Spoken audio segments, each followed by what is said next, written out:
The 1986 NFL season began with 28 different teams in the championship chase, each charting a course they hoped would take them to a title.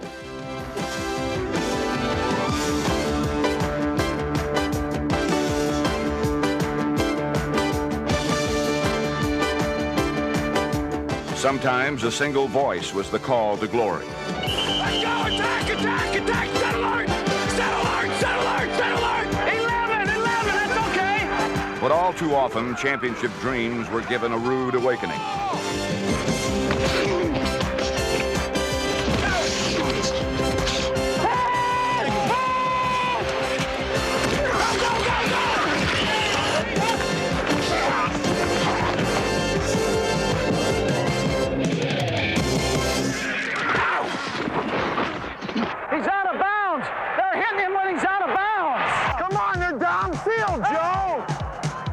Downfield, Ben! They had that lineman downfield! Hey, he's grabbing the outside backer! He just grabbed the outside backer! Oh, no, that's naughty. He wouldn't do that. Slowly, the process of elimination pushed lesser teams out of contention. As autumn's colors gave way to November's frost, the playoff hopefuls had dwindled to a precious few.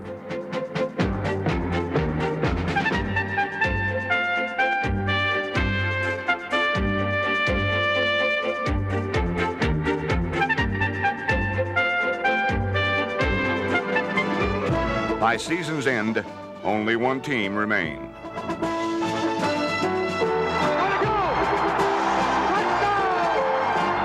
Giants are going to the Super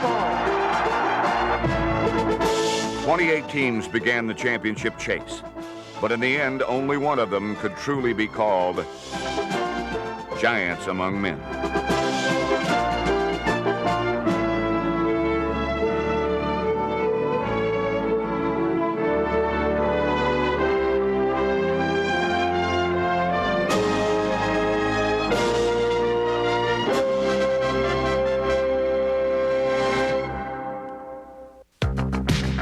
There is an old Chinese proverb that says even the longest of journeys begins with a single step. The New York Giants Marathon Odyssey of 1986 actually began the year before amidst the icy chill of Soldier Field in Chicago. When the Giants were beaten by the Bears in the 1985 playoffs, the first seeds were sown for the championship season that was to follow. A bitter lesson came from the 21-0 defeat, a lesson that would serve the Giants well in 1986. If there's one thing we learned from the Chicago Bears last year, is that the intensity level they played at was extremely high. And we always thought we were an intense team, I think. And we found out from them that we have to step it up just one more notch. Sure, I think we have the horses to go all the way. But what you don't have, or what we don't have, and we won't know that we're going to have them until we need them, are the breaks and players staying healthy.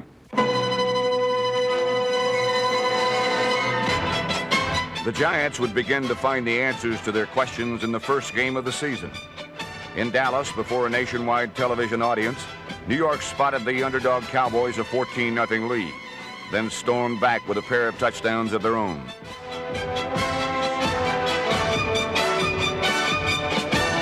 Quarterback Phil Simms put the ball in the air 45 times for 300 yards, and his third touchdown pass of the night, a juggling catch by Bobby Johnson, gave the Giants a 28-24 lead late in the game. However, the Cowboys mounted a late rally, and when Herschel Walker scored in the final moments, New York was handed a stunning defeat. But losses would be rare from then on, and the Giant defense would never allow this many points in any game the rest of the year.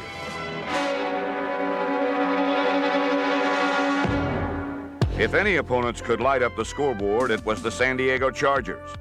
Coming off an impressive 50-point explosion in their first game, quarterback Dan Fouts picked up where he left off, firing a first-half touchdown to running back Gary Anderson. But that was the sum total of the Chargers' output as San Diego stumbled the rest of the way. Fouts suffered one of the worst days of his career, throwing 5 interceptions, including 2 each by safeties Kenny Hill and Terry Kennard.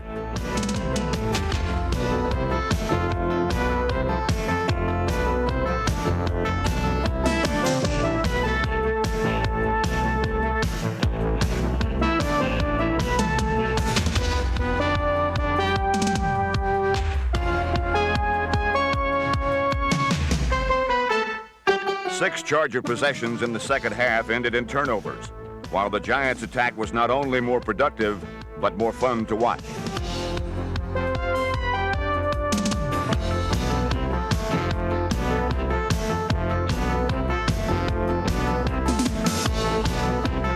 Touchdowns from Joe Morris and wide receiver Lionel Manuel made the Giants' home opener a successful one. The game also marked the year's first Gatorade shower for head coach Bill Parcells, who would endure this soggy victory ritual nearly every week for the next 5 months. Victory would not come easily the following week as the Giants journeyed cross-country to face the winless and angry Los Angeles Raiders. The Silver and Black led 6-0 at the half, but then Joe Morris sparked the Giants, who went on to win a game many expected them to lose.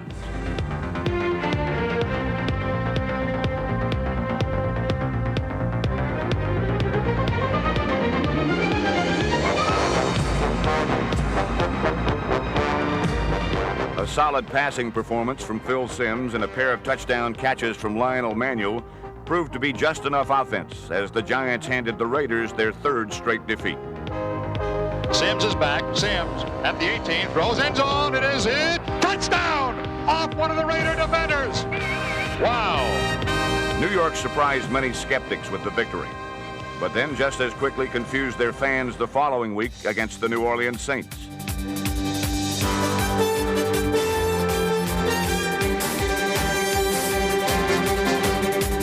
The Giants were expected to make short work of the struggling Saints, but midway through the second period, the boys from the Bayou had a shocking 17-0 lead and seemed firmly in command. But any celebration on Bourbon Street was cut short when the Giant defense took over, shutting New Orleans out the rest of the game while limiting them to less than 200 yards in total offense.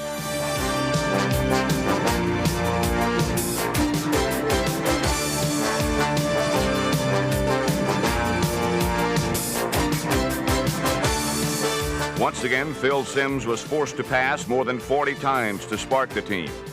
Zeke Mowatt's fourth quarter score put the Giants ahead for good, making this rally New York's biggest comeback effort in 16 years.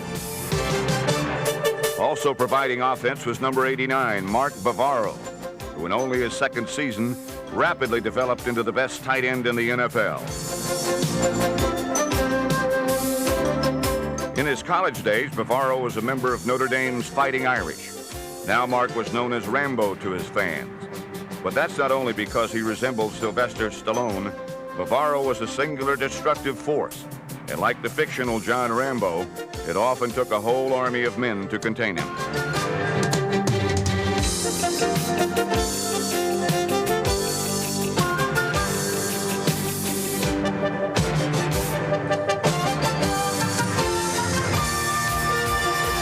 In 1986, Bavaro battled his way to more receiving yards than any other tight end in the NFC. He's physically tough. If there's a little weakness that we point out to him, the next day he's out working on it. He's just the kind of guy that if you had to go into the trenches tomorrow, that's the kind of guy you'd like to be in the trenches with. In the win over New Orleans, Bavaro reinforced his rugged image. Against the Saints, he caught 7 passes for 100 yards after he had 2 teeth knocked out. Even with all his teeth, Bavaro was a man of few words. He intimidated his opponents with sheer physical ability and often scared his coaches and teammates with his brooding silence. I tell you, he's a stone face, that Bavaro now. You know what the hell he's thinking. I'd hate to have to fight that son of a gun. Fortunately for the Giants, Bavaro only fought would-be tacklers, not his head coach. And don't get the idea that he never spoke. Phil Simms fondly recalled a conversation they had in 1985 in a victory over Houston. The thing was, it was late in the game. We had to happened to beat in Houston that day 35-14, and of course, we were just running the ball. It finally comes down to the 2-minute warning. We're glad this game's going to be over with. And we're standing in the huddle, and the play comes in. Oh, it's slant 35. Oh, okay. And I look at Mark, and he goes, oh. And I said, he just makes a laugh. I said, Mark, what's wrong? You don't want to run that? He goes, I want to run it to the other side. I said, well, what difference does it make? I want to hit him one more time. So there's somebody over there he must have had this thing going with, and he wanted to hit this guy just one more time before the game was over, and I guess leave this guy with impression that night before we went home. Bavaro looked like Stallone, played like Rambo, and became big box office in the Big Apple. But Bavaro was not New York's only star. He shared marquee space with a talented defensive corps that put on a punishing performance in St. Louis.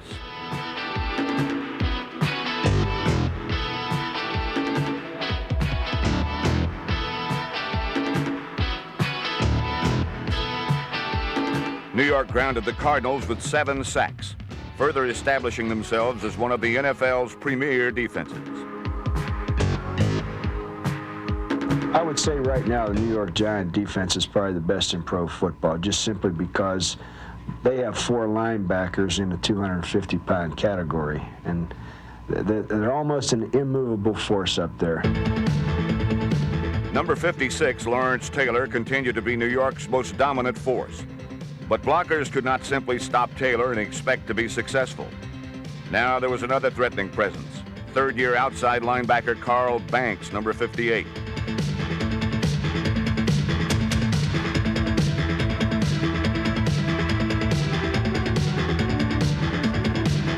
I think he's added balance to our defense. Whereas before we had a lot of dominant ball players predominantly on our right side, Carl has balanced that up, and it's made us a more effective defense overall.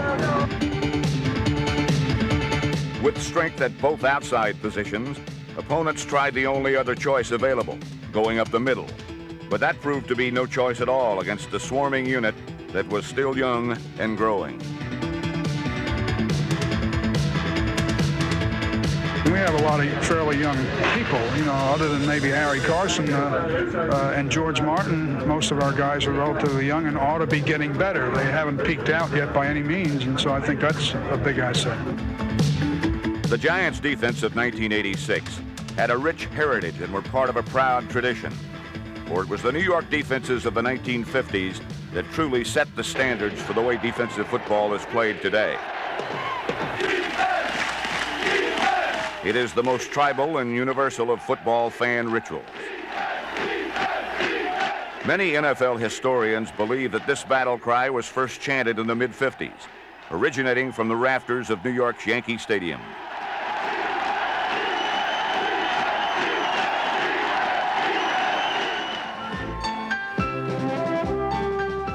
In a game that climaxed the NFL's first season of nationally televised broadcasts, millions of home viewers heard the deafening roar and watched a very responsive Giant defense. New York crushed the Chicago Bears 47-7 for the championship. It marked the beginning of an 8-year era that saw a whole new type of slugging power come to the fabled house that Ruth built. It began when head coach Jim Lee Howell added a young Tom Landry to his already talented staff of assistants. Landry's innovative mind blended together with men like Jimmy Patton, Andy Robustelli and Jim Katcavage, Rosie Greer and Dick Modulewski to produce the NFL's most dominant and difficult to detect defense of its day.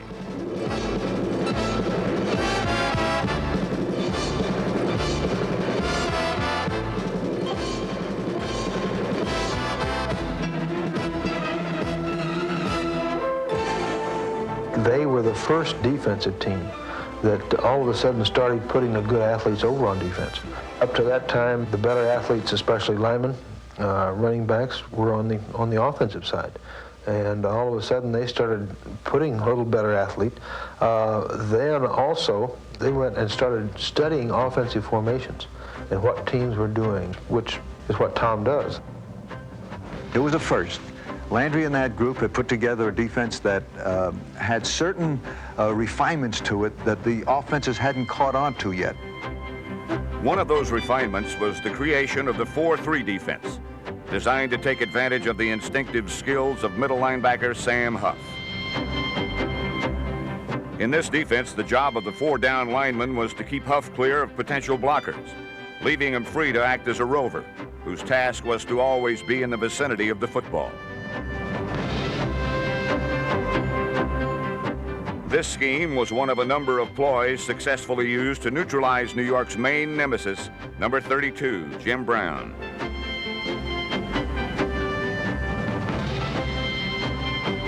Sam was basically the quarterback of that defense, and he had the flair to understand that he was in New York, so he became an instant celebrity by attaching himself to my legs quite often. We hit him whether he had the ball or not, and we knew that we had to stop Brown because their offense was built around him. Why shouldn't you? You know, the man averaged 5.2 yards a carry lifetime. We had to stop Jim Brown to beat the Cleveland Browns, and we were able to do it because of the defense we had in those days. We played what we call the coordinated defense. We were able to shut down the gaps for him where he couldn't find the gap to get through, and we were successful, probably better than anybody. No one stops him completely, obviously. He's too great a back to have that happen, but we slowed him down enough so that we ended up in the late 50s of being in a lot of championship games, and Cleveland wasn't.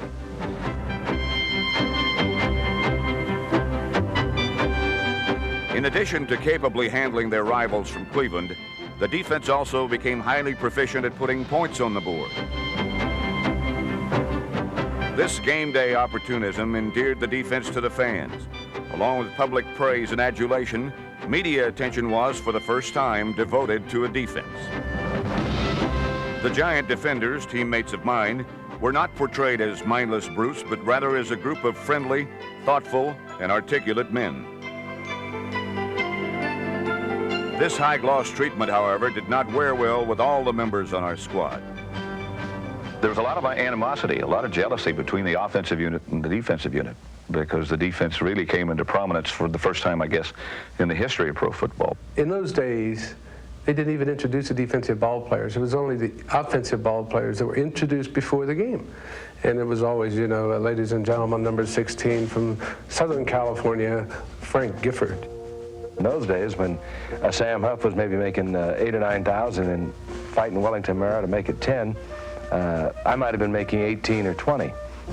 That didn't sit too well with the likes of a Sam Huff. There was a little animosity about that because we were doing, on defense, we were doing an awful lot of playing, and we were holding teams, you know, to 6 points and to 3 points. And we went 3 games, I remember, and never scored a touchdown offensively, and we won 2 of them. At one period, you know, when we'd come off the field, Sam might say, see if you can hold them, we'll try and score on defense the next time around. Despite the presence of any ill will, those who played with and against this unit all agreed they were pioneers in the effort to bring teamwork and intellect to defense. The most intelligent defensive club in football, the New York Giants. Every man knew his position, knew what he's supposed to do, knew where he's supposed to help out. They played together probably as well as any team I've ever coached. They had just a sense of feel, you know, between each other. It was a good football team. It was good talent, but it wasn't really any better than some of the teams in those days. But their ability to play together and believe in each other, the way they believed in each other, was tremendous. In 1960, Tom Landry moved on to coach the expansion Dallas Cowboys. But the men he left behind went on to play in 3 more NFL championships. Although the Giants came up short in each of them, the defense performed bravely, particularly in the bitter struggles against Green Bay in 1962 and Chicago in 1963.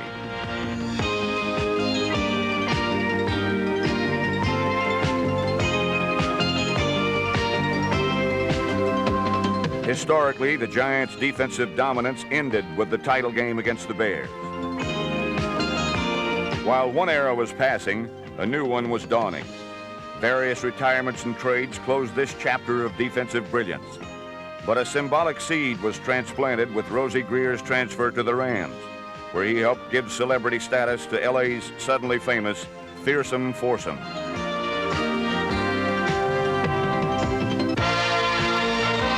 It was the start of a colorful age in professional football, where dominant defenses no longer lacked adulation and recognition. So whether they were called the Purple People Eaters, the Steel Curtain, or Doomsday, all of them owed a small debt of gratitude to a group of men who came together in New York's Yankee Stadium and who were simply called the Giants defense.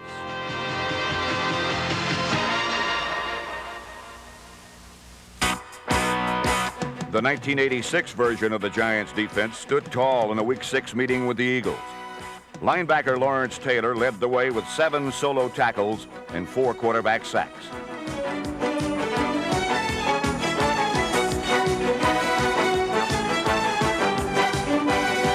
Through 3 quarters, Philadelphia was held to 0 total yards and had only a field goal to show for their efforts.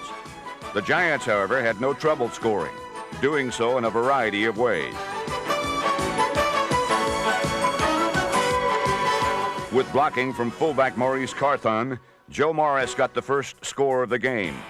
And then quarterback Phil Simms followed by notching his first touchdown of 1986.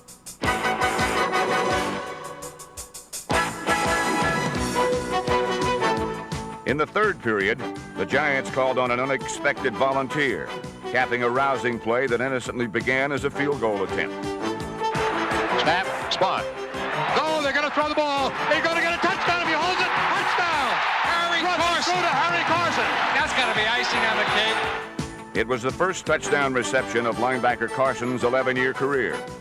And then New York closed out the scoring as young Lee Roussan, number 22, scored his first NFL touchdown. The Giants easily rolled to their 5th straight and most convincing win, but would have a much tougher time the following week.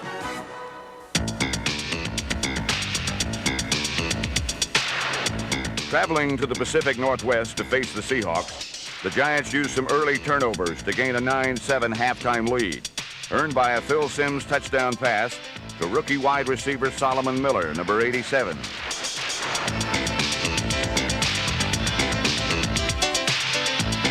But 7 Seattle sacks and 4 interceptions, along with a pair of Seahawk touchdowns, proved too much to overcome, as New York lost its 2nd game of the season.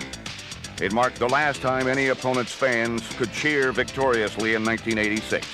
The Giants would not lose another game. Victory was absolutely vital in a Week 8 meeting with the first-place Redskins. A Monday night crowd was keeping one eye on the field watching the Giants and another on their portable TVs looking at the Mets. In both contests, these bifocal fans got the results they wanted.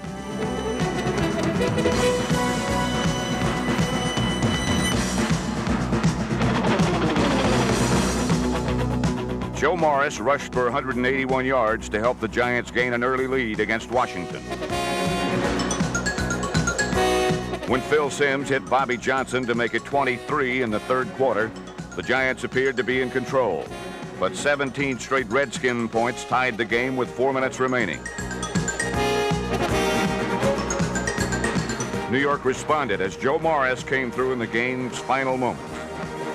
Big play. Simms to Morris. Morris has the first. 4, 10, 5. Touchdown, baby. Yes. The win moved the Giants into a 3-way tie for first, along with the Redskins and Cowboys, who came to the Meadowlands intent on sweeping the season series with New York. Dallas instead saw their quarterback swept under the rug on 6 Giant sacks.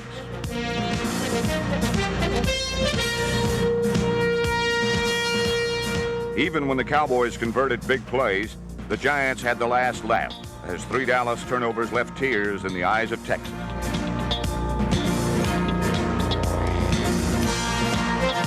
Although the Cowboys outgained their hosts by nearly 200 yards in total offense, New York made the key plays in critical moments to preserve the win. For the 2nd straight week, the offensive hero was running back Joe Morris, who rushed for over 180 yards and 2 touchdowns. This began a series of stirring last-minute defensive struggles that continued the following week when the Giants journeyed down the turnpike for a rematch with Philadelphia.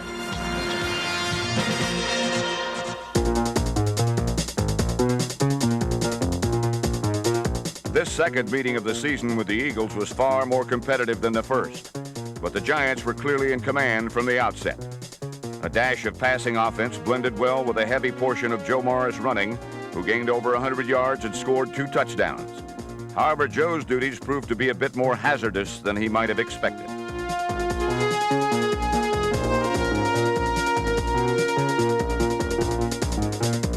The Eagles' less than hospitable treatment to their guests was paid back with interest as the Giants knocked quarterback Ron Jaworski out of the game and treated his replacement just as harshly, en route to 7 quarterback sacks. More of this intensity would be needed a week later in one of the season's most pivotal games.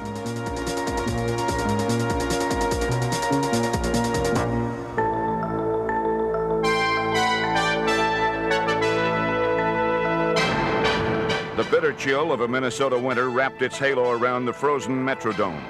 While indoors, the Giants' defense put the Viking attack on ice. In a low-scoring first half, New York's swarming defenders held the opposition to only 6 points.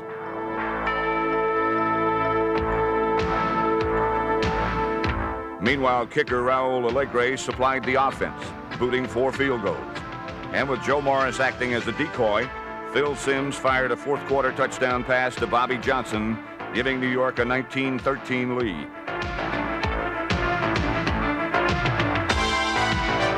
But the Vikings rallied when backup quarterback Wade Wilson found Anthony Carter for what appeared to be the winning score. With barely a minute to play, the Giants trailed 20-19 and were in deep trouble. It was this moment that Phil Simms stepped forward and orchestrated the most important drive of his career. Simms was at his combative best, making play after play when the Vikings should have buried him.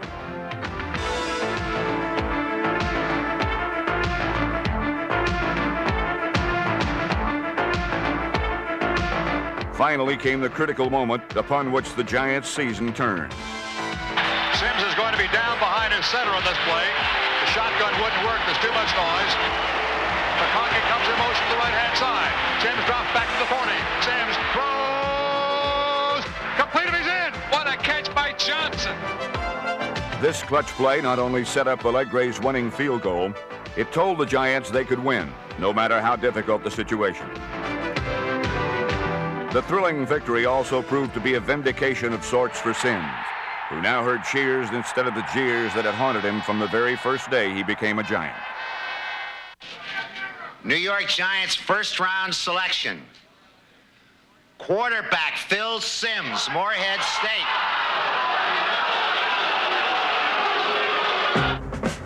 Life as a Giant had never come easy for Simms.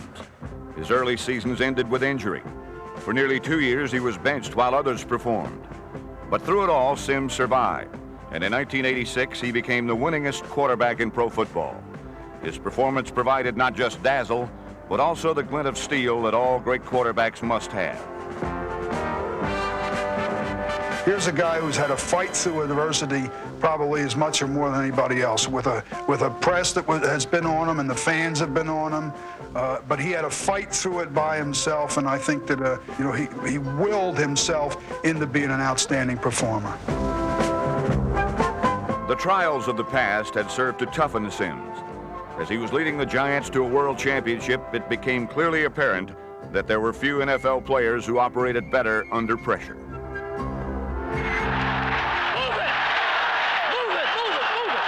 As a quarterback, I don't ever feel the pressure. Big games, every game is the same. Every situation feels the same. You just do what you've been taught to do, almost like a robot, in a way. You just go out there and do it because you've done it hundreds of times in practice. 3rd and 12. The ball is on the 16. Simms is back at the 25, looking for a target. He's going end zone. Touchdown! What a catch by Phil McConkey in the back corner. Double team. The leader of this ball club, Phil Simms, came back and says, "You can do it. Here's the pass." He throws a beauty. There was a time where I felt the offense didn't have a leader. There were just a bunch of guys up there playing and trying to not lose a game. And they didn't have one person to really tie them all together and to lead them anywhere. Phil has really taken on that responsibility, and he has done a very good job. Always feisty, Simms now used his aggressiveness to his benefit rather than his detriment. He had neither the NFL's best arm nor the quickest legs, but he had learned how to win and how to lead. I would rather have no other quarterback behind the center than Phil Simms, especially in those tight situations. The guy's proven over and over again he can get the job done. And on offense, we have a lot of faith in him. Simms became New York's leader on offense, while veteran George Martin provided leadership and inspiration on defense. Throughout his 12-year career, Martin, number 75, had scored more touchdowns than any defensive lineman in NFL history. Not bad for an 11th round pick in the 1975 college draft.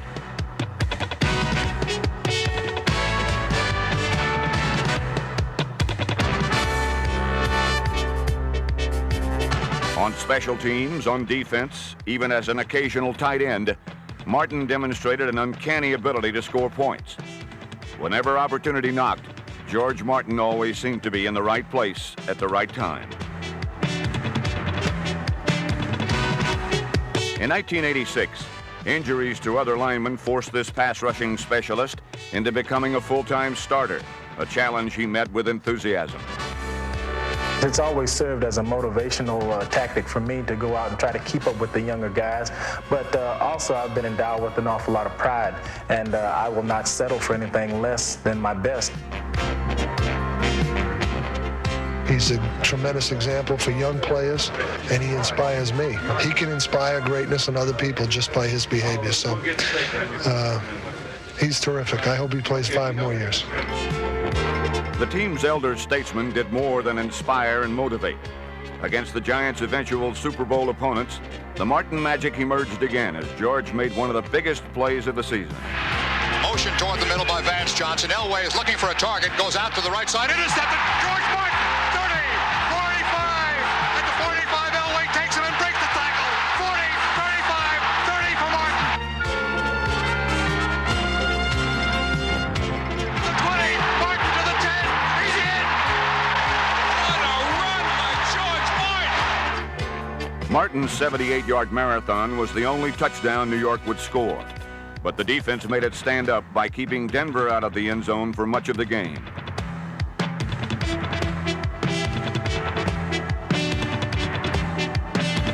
With 2 minutes remaining, Denver scored to tie the game at 16. But once again, Phil Simms came through with more 11th-hour heroics. A 46-yard pass to Phil McConkey set the stage for another game-winning kick from Raul Alegre. Snap, the spot, the kick, it's up, it is good! The two teams would meet again in the Super Bowl in Pasadena. But New York's immediate concern was in another California city, San Francisco, where the 49ers proved to be a formidable foe.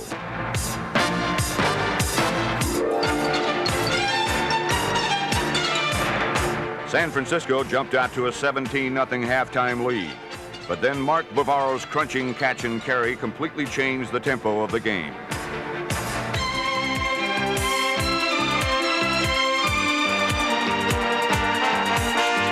Bavaro's individual effort galvanized the once sleeping Giants, who responded with 3 unanswered scores, 2 coming on Phil Simms' touchdown passes.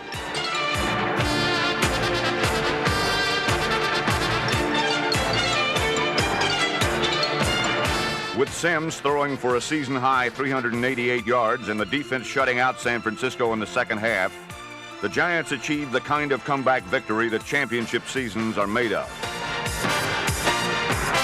Ahead lay the Redskins in hostile RFK Stadium. To the winner would go first place in the NFC East and the inside track to the division title. The game was close in the beginning, but then the Giants broke it open on the strength of Simms' scores to Bobby Johnson, Mark Bavaro, and Phil McConkey, giving New York more than enough points for a victory.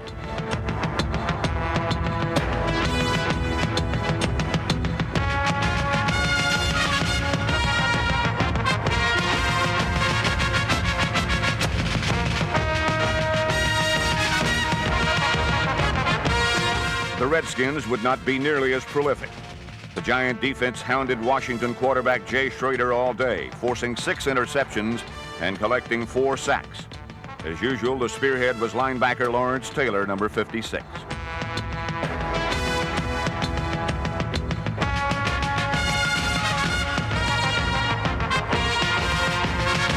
Taylor's heroics helped put the Giants within 1 game of clinching the division crown. It was the same ferocious form that made LT the NFL's leading pass rusher with 20.5 sacks.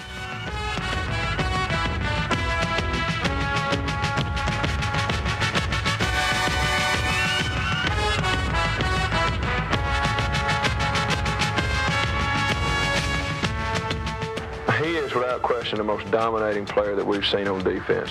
I've never seen anybody as big as he is, as fast as he is, and as relentless as he is. Yeah, he's relentless. He has a motor that never goes off. He plays the game 1,000 miles an hour, and he's really the most prolific football player that we have to face year in and year out.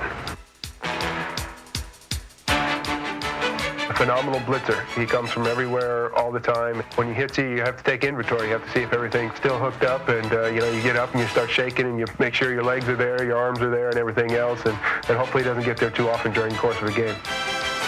Quite simply, Taylor spelled trouble. Throughout his career, he has posed unique problems for offensive linemen. As Comrade Dover said, you hold them, then you leg whip them. If that doesn't work, then you tackle them. I feel it's an honor anytime a team has to reconstruct their offense or do different things and to block me or to take care of me. After a 1985 campaign that was not up to his personal standards, Taylor roared back in '86 to dominate football like no other player in the game. Beyond his physical gifts, he has the extraordinary ability to concentrate, to harness great mental intensity hand in glove with his athletic ability.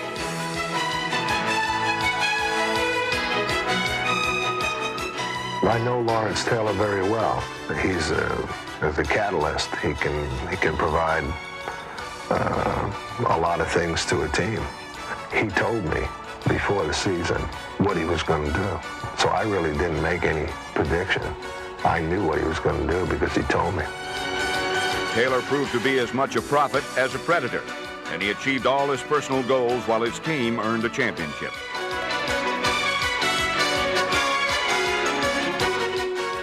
I'm not a very technique-oriented person anyway, as far as playing my position. You never know exactly what you're going to do until the last instant before the ball is snapped, and then that's where creativity comes in. I tell you, I can go in and run some stunts that they never even heard of, but if it works, I keep running it. I still rely a lot on instinct, on feel. If it works, it works. If it doesn't, I'm in trouble. But throughout his 6 NFL seasons, it's usually the opposition who is in great peril, not LT, a man with a bark as bad as his bite. Hey, Summerall, you better hope I never get back in there. I'm going to kick your Hey, baby, let's go out there like a bunch of crazy dogs and have some fun.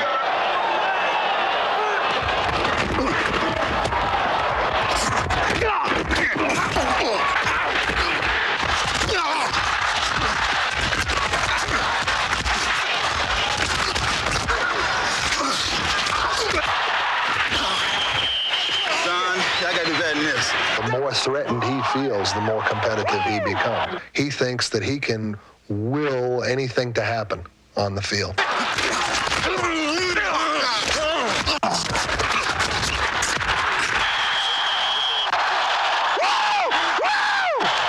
I love showing my enthusiasm for the game. When I first came here to the Giants, there's one thing they did not have here was enthusiasm for, big plays. And I do believe every time somebody scores a touchdown on defense, if I'm close to him, I'm going to jump on and, try to wring his neck. Taylor's amazing achievements were equally worth celebrating. 17 years before, Alan Page of the Minnesota Vikings became the first defensive player ever to be named League MVP. No other defender would earn that honor again until Lawrence Taylor in 1986. Taylor became the focal point of one of the league's greatest defenses, the rallying force of a powerful unit. But he was by no means the only star in the Meadowlands. In the Giants' Week 15 game with St. Louis, the entire New York defense played with Taylor-like ferocity. In storming to a team record 9 quarterback sacks, pressure came from defensive stalwarts Jim Burt, Leonard Marshall, Gary Reasons, Andy Hedden, Pepper Johnson, Jerome Salley, and Eric Howard.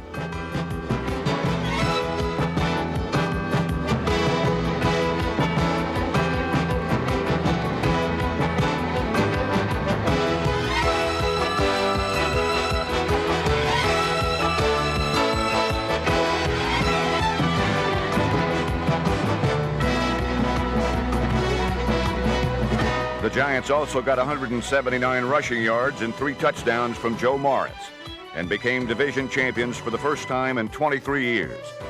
The only prize unclaimed was home field advantage for the playoffs, a prize plucked by the Giants in the final game of the regular season.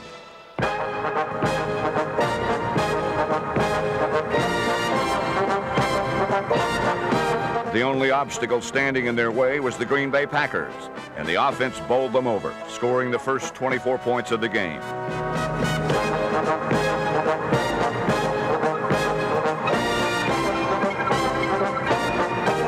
The first touchdown came on a Sims to Mark Bavaro pass, a combination that would strike again in the second half. On this day, Bavaro became the first tight end in Giants history to gain 1,000 yards receiving. Sims fired a third touchdown to Zeke Mowatt, all part of the biggest point explosion by a Giants team since 1972. The most satisfying play came from special teamer Tom Flynn. Only a few months before, Flynn had been unceremoniously cut by the Packers.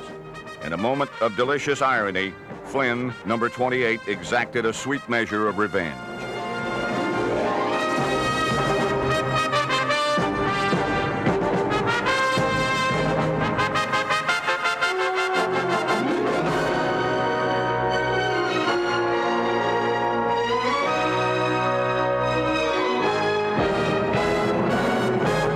The regular season, the winningest in team history, was finally over. Ahead lay the playoffs with home field advantage throughout. This team had long been bridesmaids, but they would not suffer that fate this time. The New York Giants were about to take their final steps toward a world championship.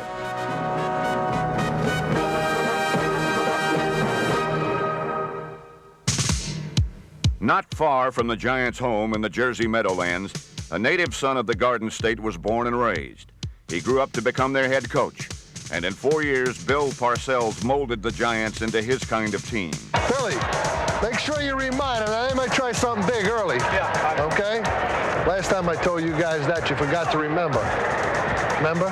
Don't worry about doing everything perfect now. Just get out there and run like hell and catch it, all right? All right. You know what I mean? Like a street game. Parcells' players were a mirror of the man, tough, demanding, and unpretentious. In a town where 240 hitters owned Cadillacs, this was a four-wheel drive team. To such men, Parcells could be a sensitive big brother one moment, a stern disciplinarian the next. Man, when he starts, coaching, everybody's like, oh, watch out, Bill's coaching again, That means he's worried and he wants to play well. So anytime he starts coaching, man, watch out, because the guy's on the warpath. Hey, I don't need 10 guys suggesting plays. He's calling them.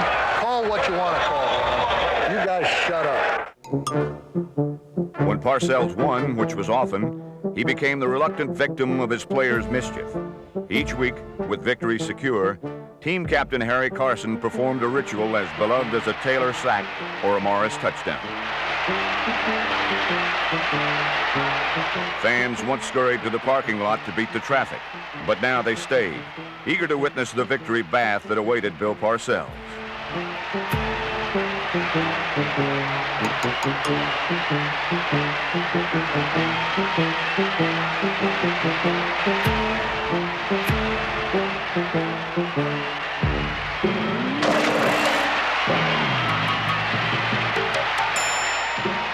It was a symbolic act for a team that hoped to wash away the memories of every ghost who ever dressed in Giant colors. 1963 marked the last time the Giants played in the championship. Thoughts of Y.A. Tittle, Frank Gifford, and head coach Allie Sherman still lingered. Against the Bears that year, New York played valiantly but lost 14-10, a much different ending from their very first championship victory many, many years before. I think the game in all the years that really sticks in my memory as a whole game is our championship game with the Bears in 1934. Bears had a great team. I think they came in undefeated. Bronco Nagurski was at his prime. Bronco, with the style he had of running, with his shoulders not too far from the ground. He was a tall man, about 6'2" and 220. And if you tackle him low, he'd trample you to death. If you tackle him high, he'd carry you 10 yards. At halftime, I believe we were down by 13-3, and we were pretty well beaten. The field was absolutely frozen. Ray Flaherty, who was our captain and an assistant coach, had come from Gonzaga University in Spokane, and he remembered that in one of his college games, his team had worn sneakers on a frozen field, giving them a great advantage. We couldn't find a sporting goods store in New York that was open. We had an assistant clubhouse man named Abe Cohen with us, who also worked for Manhattan College. We put him in a taxi cab and sent him up to Manhattan College to get the shoes for the basketball team, the sneakers for the basketball team. Just before the second half started, he had 12 pairs of the largest sneakers he could find, so we put them on. And we could see him putting on tennis shoes in there. Well, we thought, oh, heck, that's foolish. That's not going to help them. We're going to walk all over their feet. Right away, we sensed something was wrong because they had good footing, and we didn't have good footing. And we were slipping and sliding around, and they were running all over us. And they started just piling up yardage and getting in position, and they ended up beating us 30-13. They just outsmarted us, I guess. That was about the size of it. It was legal. There was nothing wrong with it. But I remember during that game, George Hallis would come out on the field, and he'd look at those sneakers and just shake his head, walk off grumbling. In the first round of the playoffs, the Giants needed no special shoes, but the 49ers could have used form-fitting gloves. Montana looking right, swing pass. Rice has got it to 40, 35, 30. He's going to go. He dropped the ball. Knocked out of his hand. He picks it up near the goal line. Lost it again. Giants have it. Oh, they need a big play. They did get it. This squandered opportunity early in the game devastated San Francisco, and they never recovered from the shock. The Giants battered the deflated Niners, holding them to under 200 yards and forcing 4 turnovers, while piling up the third most lopsided playoff win in NFL history.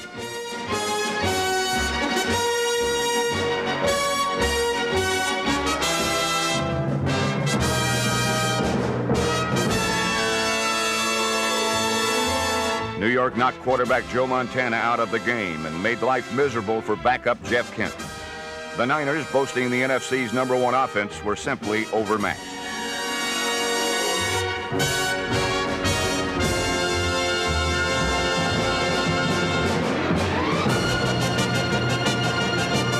While the walls caved in on San Francisco, Phil Simms' pass protection was near perfect. Behind the blocking of Benson, Ard, Oates, Godfrey, and Nelson, the Giant quarterback had all the time he needed to pick the 49ers apart.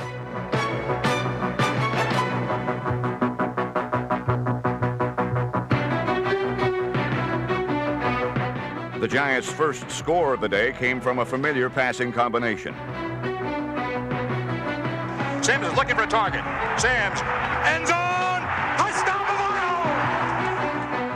Sims threw a second touchdown pass to Bobby Johnson and entrusted ball-carrying duties to Joe Morris. During the regular season, the Niners held Joe to only 14 yards. They weren't as successful this time. Pitch in the backfield of Morris coming left across the line of scrimmage. Gonna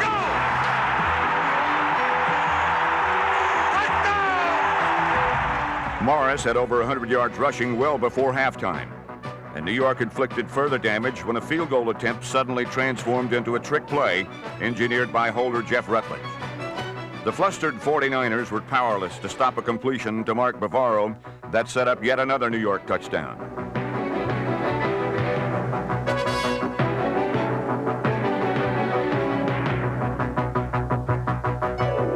Phil Simms made history by becoming the first Giant quarterback to throw for 4 touchdowns in a playoff game. And even the defense contributed to the avalanche of points. Montana inside the 10, throws wildly. Intercepted. There goes Taylor down to the 20. 10, touchdown. LT, way to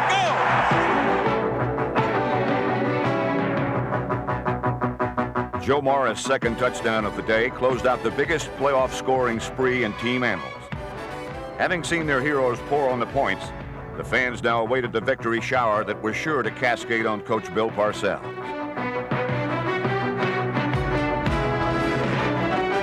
The Niners were finished. Ahead lay the conference championship and a familiar and dangerous foe.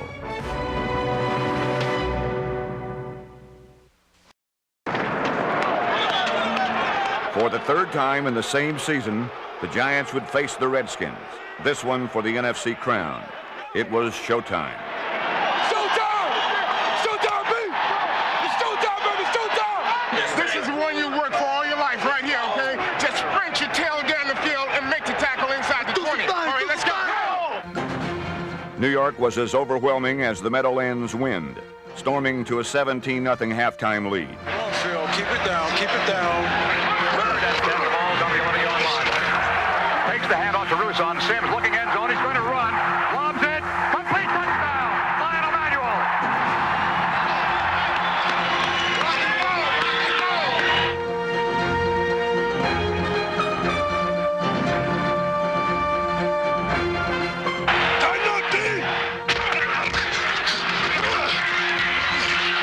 First and goal. All the heavyweights. Morris gets the call. Morris is in.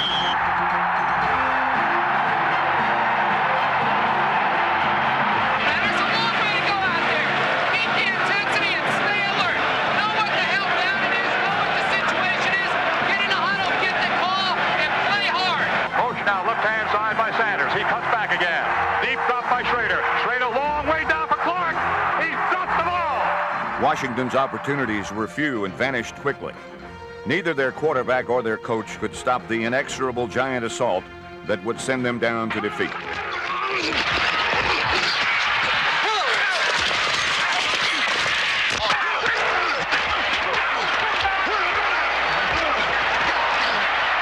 The Redskins were a beaten team, the Giants Super Bowl bound. All that remained was the final gun, the glory, and the Gatorade. The Giants are going to the Super Bowl. Some of the hardest hits of the afternoon as the Giants slam each other on the shoulders and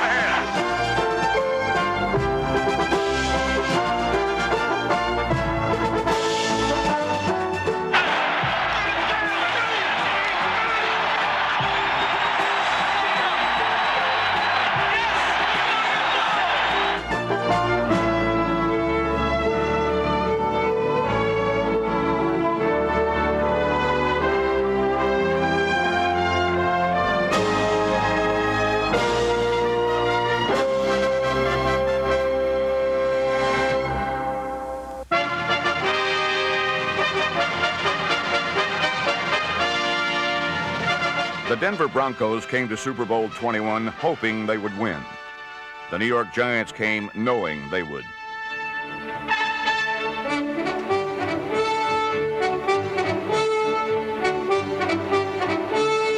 The Giants had bullied and beaten opponents all year. After dominating the regular season and playoffs, nothing would stop Bill Parcells' team on Super Sunday.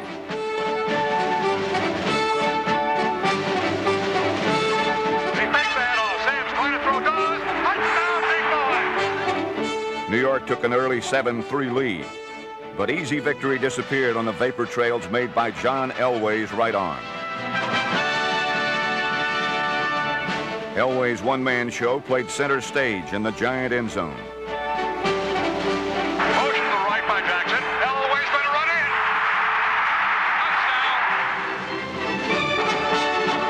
in. Denver reclaimed a 10-7 lead.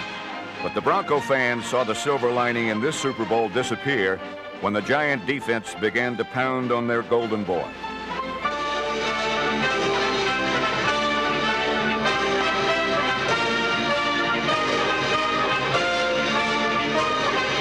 going into a shotgun formation here. Got the ball. Backs up to the 2. He's in the end zone. Got him. The safety was worth more than 2 points, as it marked Denver's demise and the beginning of Giant superiority. In the first half, the Giants were characters in the story. In the second, they authored the script for Super Bowl 21. Mark Bavaro's touchdown began an onslaught of Giant points. McConkey comes in motion to the right-hand side. Pitch. Forrester turns around back to Sims. On the flea flicker. Sims is looking way downfield. He's got to receive it. Complete. Down to the 10. 5. Touchdown, I believe. I know they got marked at 1. Here we go. 1 yard need of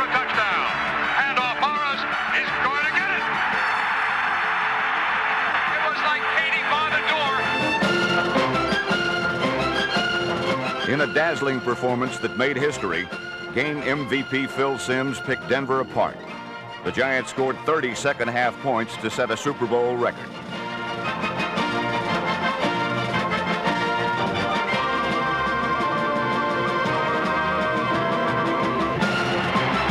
Phil McConkey's touchdown was not the official end of Super Bowl 21, but the official start of the victory celebration and the coronation of the New York Giants as champions of the world.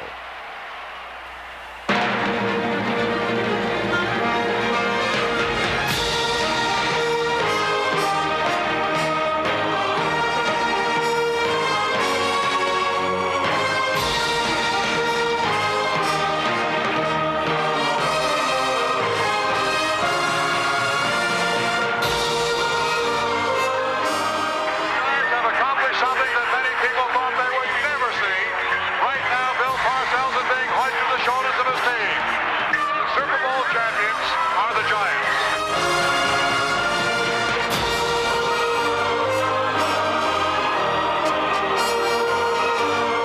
The tough guy Giants. A pick and shovel team. Blue-collar champions. Boys at heart, but giants among men.